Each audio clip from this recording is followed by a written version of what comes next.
Hey, welcome back. Van here. We've got an electric pressure washer we're going to go over today. On the back here, you'll see it's got a place. It came with a foamer. Yeah, you just screw it in right here in the front. Yeah, we're going to hook up the wand, take this cap off, plug this in and screw it in. Here's the end of the wand, and it comes with a nice holder right here on the end of it to hold your 4 tips that came with it.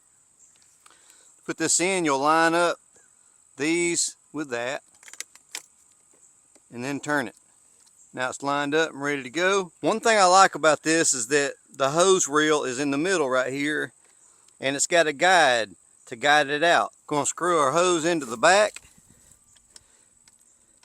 One thing I've noticed about these electric pressure washers like this is you got to have like a regular size hose. You can't have one of those, well, I can't have one of those little flat hoses or a small diameter hose because I don't have enough water pressure here where I live at. I'm going to go in here and turn the water on. All right, we're going to start out by pulling the trigger.